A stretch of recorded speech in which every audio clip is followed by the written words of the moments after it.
कुछ भी पहले से जानकारी नहीं था, ना ही आयोग ने कभी ऐसा स्पष्ट किया था कि 2 वर्षीय बीएड को ये लोग अलाउ नहीं कर रहे हैं। एक पेज का जजमेंट नहीं है कि सीटेट को अनएलिजिबल डिक्लेयर कर दिया गया। बच्चों को, हम सभी अभ्यर्थियों को नोटिस दे रही है, उसका बिल्कुल जवाब देंगे उस नोटिस का। आरक्षण 5% आरक्षण देनी चाहिए थी, लेकिन वो नियमावली में डाला नहीं गया। डिग्री की मान्यता है हमारे देश में ही नहीं बल्कि अलग देश में भी उसकी मान्यताएं हैं। उसके बावजूद भी उस डिग्री को क्यों नहीं ये लोग वैलिड कर रहे हैं, ये समझ से परे हैं।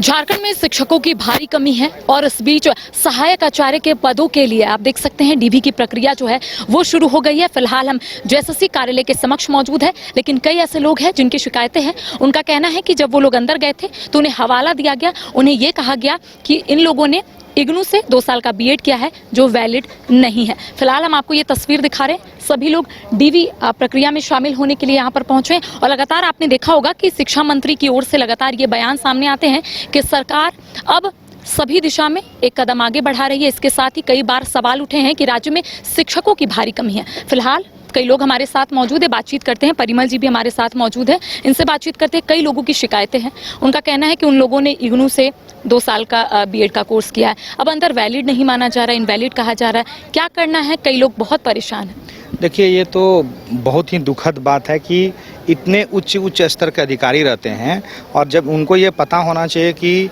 ये सेंट्रल यूनिवर्सिटी है और उसकी जो डिग्री की मान्यता है हमारे देश में ही नहीं बल्कि अलग देश में भी उसकी मान्यताएं हैं, उसके बावजूद भी उस डिग्री को क्यों नहीं ये लोग वैलिड कर रहे हैं, ये समझ से परे हैं। लेकिन उसके बावजूद भी आयोग जिस प्रकार से बच्चों को, हम सभी अभ्यर्थियों को नोटिस दे रही है, उसका बिल्कुल जवाब देंगे उस नोटिस का। और उसके बाद अगर आयोग समझ जाए तो ठीक है। हम लोग तमाम पदाधिकारीगण से भी निरंतर मिलने का कोशिश कर रहे हैं, बातचीत कर रहे हैं और उसके बाद नहीं तो पुनः इस नोटिस को चुनौती कोर्ट में दिया जाएगा। लेकिन सवाल ये उठ रहे हैं, क्या इससे पहले आप लोगों को पता था कि बीएड को लेकर यहाँ पर कुछ ना कुछ बातें सामने आएगी? क्योंकि ये कहा जा रहा है अगर आप 2 साल का बीएड किए हैं, इग्नू से किए हैं, तो ये वैलिड नहीं होगा। क्या इसके बारे में जानकारी थी आप लोगों को? नहीं, ऐसा कुछ भी पहले से जानकारी नहीं था, ना ही आयोग ने कभी ऐसा स्पष्ट किया था कि 2 वर्षीय बीएड को ये लोग अलाउ नहीं कर रहे हैं।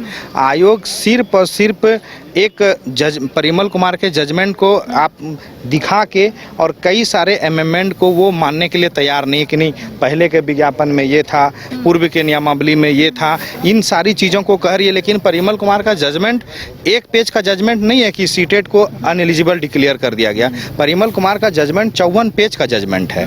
पूरे 54 पेज को अधिकारी को पढ़ना पड़ेंगे और उन पूरे 54 पेज में से किस पेज में क्या क्या कह रहा है, हमारे जजमेंट में ये कहीं उल्लेख नहीं है कि जो भी हमने नियमावली को चैलेंज किया था उस नियमावली के चैलेंज को सरकार कोर्ट के माध्यम से कुछ भी नहीं कहा गया, ना ही उसको सेटिसाइड किया गया है।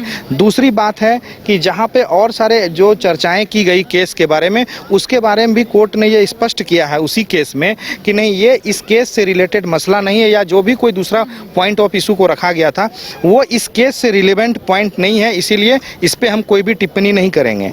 तो पता नहीं आयोग क्यों नहीं इस लाइन को समझ रही है, जबकि हम कई बार समझाने का कोशिश किए हैं, बताए भी हैं, लेकिन हमें ये नहीं पता था कि अचानक से 9 तारीख से डीबी होगा और ये इस तरह की समस्या उत्पन्न हुई। तो केवल इग्नू का ही नहीं है, इसके साथ बीसीए वाले बच्चे हैं उनका भी समस्या है, 2 वर्षीय बीएड जो कर रहे हैं उनका अलग समस्या है, इग्नू का तो आप समझ ही रहे हैं समस्या, और भी 45% वाले जो बच्चे हैं उनके साथ समस्या है। अब इस आज से कुछ साल पहले से और सब के सब समस्या में एनसीटी के गाइडलाइंस का वायलेशन है। क्या एनसीटी का गाइडलाइंस, आप नियमावली बनाते हैं 7/6/2022 की नियमावली जो है, 7/6/2022 की नियमावली में एक लाइन जोड़ा गया है, उसमें कहता है कि सरकार के द्वारा अगर किसी भी प्रकार की कोई भी नियम है जो उसको हम लोग उसको मानेंगे। यानी कोई भी अगर एनसीटी ही बताती है कि भाई नियमावली कैसे बनेगी, ये तो और कोई डिसाइड नहीं करेगा। सरकार तो अपने मन से, शिक्षा के अधिकार अधिनियम जब तक 2009 में आता है, 2010 से लागू होती है, लागू होने के बाद ये बताया जाता है कि कैसे नियमावली पूरे राज्य में बनेगी। अच्छा, क्या नियमावली और आरक्षण को भी लेकर आप लोगों को आपत्ति है? क्योंकि ये सवाल लगातार उठ रहे हैं। नहीं, देखिए, आरक्षण 5% आरक्षण देनी चाहिए थी, लेकिन वो नियमावली में डाला नहीं गया।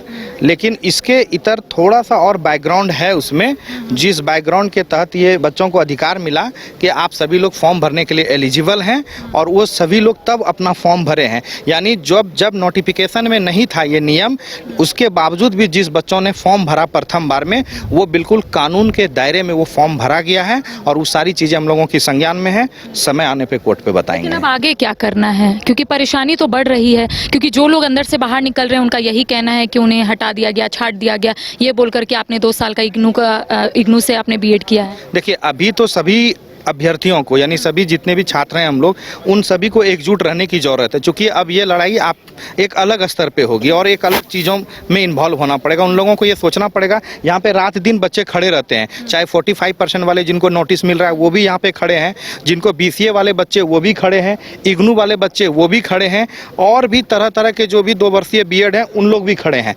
तो आप सभी लोग जिनको DB में नोटिस दिया जा रहा है, सभी लोग एक समूह में ही रहे, यहाँ पे सबका एकत्रित, और वो सब लोग मिल के बेहतर जवाब हम लोग आयोग को देंगे, और हमें विश्वास है कि आयोग उस जवाब से सेटिस्फाइड होगी। जहां तक 18 तारीख को मीटिंग होने वाली है, इन सभी इशू के में जितने भी इशू उठी है, इन सारे इशू पे एक बैठक होने वाली है। उसके बाद आयोग डिसाइड करेगी कि क्या हम इन लोगों को लेंगे कि नहीं लेंगे। अभी हम लोग उस मीटिंग के लिए ही, नोटिस के आधार पर होगा, जो नोटिस दिया है, जो जवाब देना है, क्या उसके आधार पर होगा? हाँ बिल्कुल, उसी के आधार पे ये एक मीटिंग होने की बातचीत चल रही है। ऑफिशियली तो नहीं है, ये अनऑफिशियली ही है, लेकिन हम लोग जहाँ तक कोशिश कर रहे हैं हर एक मंत्रीगण और तमाम चीज़ों से, कल भी हम लोग 7:30-8 बजे मंत्री जी से मिल के आए हैं, वहाँ से प्रयास कर रहे हैं कि जो बैठक होने वाली है 18 तारीख को, इन सभी इशूज़ को उस लेवल पे ही समाप्त कर दिया जाए, ताकि ज़्यादा बात बढ़े नहीं, और हम लोग नहीं चाहते हैं। लेकिन फिर भी अगर सरकार और आयोग नहीं मानेगी तो चरमबद्ध तरीके से आंदोलन भी करेंगे और कोर्ट भी जाएंगे, और सबको इंसाफ भी दिलाएंगे। परिमल कुमार और पूरी कमेटी मजबूती से इस नियुक्ति प्रक्रिया के पीछे खड़ी है। तो देखिए, DB की प्रक्रिया शुरू हो गई है, लेकिन इस बीच अभ्यर्थियों के मन में कई सवाल है, कई शिकायतें हैं। इसके साथ ही नियमावली के साथ साथ आरक्षण को लेकर सवाल उठ रहे हैं। इनका कहना है कि 18 तारीख को एक अहम बैठक रखी गई है, कई जो शिकायतें आ रही है उसको कहीं ना कहीं दूर करने की कोशिश की जाएगी। अब देखने वाली बात होगी, क्योंकि अगर परेशानी आ रही है, अगर अभ्यर्थियों के मन में सवाल उठ रहे हैं, तो आखिर सवालों का जवाब कैसे मिलेगा। इसके साथ ही सबसे बड़ी परेशानी यही है कि जिन लोगों ने इग्नू से 2 साल का कोर्स किया है, यानी कि बीएड किया है, उन्हें हटाया जा रहा है ये कहकर कि ये वैलिड नहीं है। अब देखने वाली बात होगी कि आने वाले समय में क्या कुछ अपडेट जो है इसको लेकर सामने आते हैं। तमाम अपडेट हम अपने दर्शकों तक पहुंचाएंगे।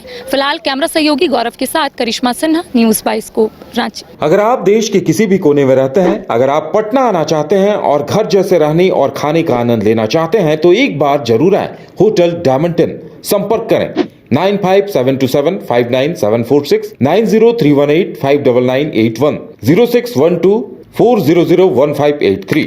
एड्रेस अपोजिट विद्या संस्कार school, Ranjan Path, Gola road, Bailey road, Patna 801503।